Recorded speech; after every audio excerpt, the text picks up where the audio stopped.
मुंबई के marine drive पर बैठकर राम नाम का जाप किया करते थे। कुछ दिनों से वहां पर एक आदमी आकर उनके बगल में खड़ा हो जाता था। एक दिन जब भाई जी ने उस व्यक्ति को देखा तो मुस्कुराकर अपना परिचय दिया और उससे उसका परिचय पूछा। उस व्यक्ति ने भाई जी से कहा कि अगर आप डरो नहीं तो आपको अपने बारे में एक जानकारी दूं। भाई जी ने कहा कि इसमें डरने वाली क्या बात है। उस व्यक्ति ने हंसकर कहा कि वो एक आत्मा है। ये सुनकर भाई जी कुछ पल के लिए तो सहम गए और फिर पूछा कि मैं आपकी क्या सेवा कर सकता हूँ। इस पर उसने कहा कि मैं काफी दिनों से भटक रहा हूँ, किसी ने मुझसे बात नहीं की, लेकिन आपकी बात करने के कारण मेरे अंदर बोलने की शक्ति आ गई है। इसीलिए आप ही वो शख्स हो जो मुझे इस प्रेत योनि से छुटकारा दिला सकते हैं। इस पर भाई जी ने उस आत्मा को विस्तार से अपने बारे में बताने के लिए कहा तो उसने बताया कि मैं पारसी परिवार में जन्मा था। लगभग 1 महीने पहले मेरी मौत हो गई थी। पारसी धर्म के अनुसार मेरा अंतिम संस्कार किया गया था, लेकिन अब तक वो प्रेत योनि में भटक रहा है। ये बात सुनकर भाई जी ने उसका पिंडदान करवाया और उसे मुक्ति दिलवाई।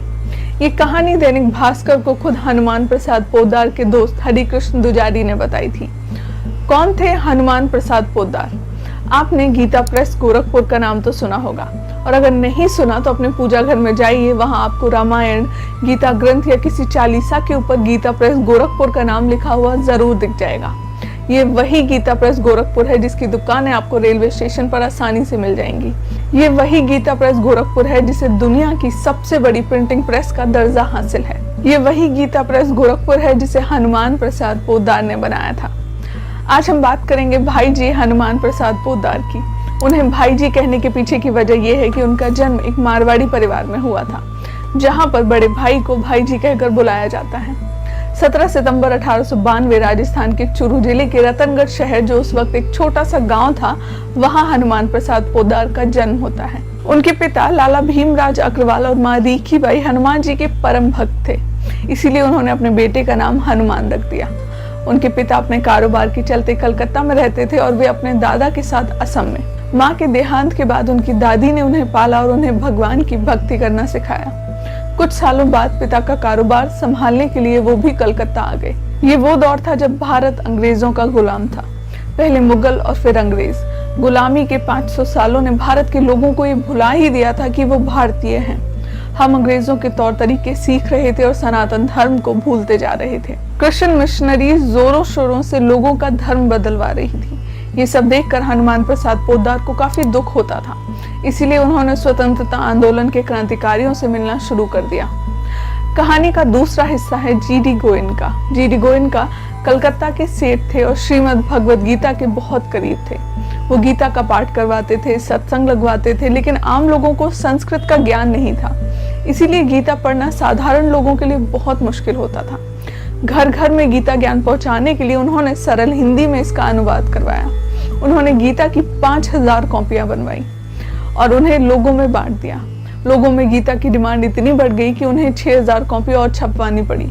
वो चाहते थे कि गीता और पुराण दुनिया भर के लोगों तक पहुंचे, लेकिन सवाल था कि आखिर कैसे। अब यहीं पर किस्मत जीडी गोयनका की मुलाकात करवाती है हनुमान प्रसाद पोद्दार से। हुआ यूं कि उनके क्रांतिकारियों के संपर्क में आने से हनुमान प्रसाद पोद्दार को अंग्रेजों ने पकड़ लिया था और झूठा केस दर्ज करवाने की कोशिश की। कुछ दिनों तक उन्हें जेल में भी बंद रखा। जेल से तो वो छूट गए, लेकिन साथ ही व्यापारियों ने अंग्रेजों के डर से उनका बहिष्कार कर दिया, जिसके बाद वो मुंबई आ गए। मुंबई में मारवाड़ी सभा का 8वां अधिवेशन होना था। इस अधिवेशन में जीडी गोयनका, हनुमान प्रसाद और सेठ घनश्याम दास बिरला तीनों पहुंचते हैं। जीडी गोयनका के विचारों को सुनकर सेठ घनश्याम दास ने उनकी काफी तारीफ की। उन्होंने सोचा कि क्यों ना इन्हें एक किताब का रूप दिया जाए।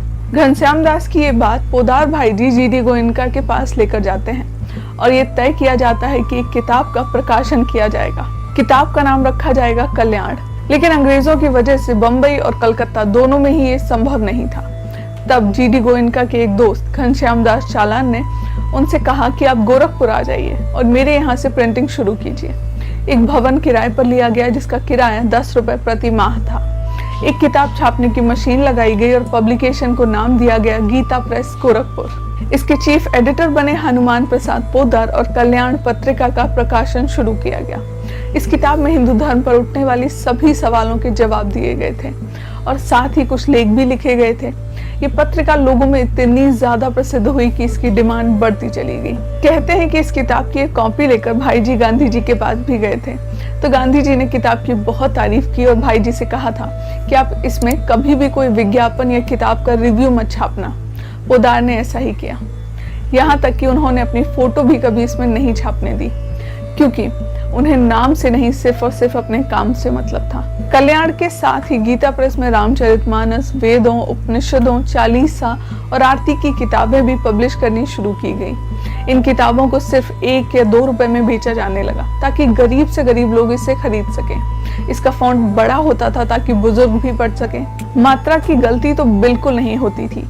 कम पैसे में अच्छी क्वालिटी को गीता प्रेस ने मेंटेन किया। किताबों के भावों को अच्छी तरह से समझा जा सके, इसके लिए कई सारे चित्रकारों को खास तौर पर बुलाया गया और भगवान के चित्र बनवाए गए।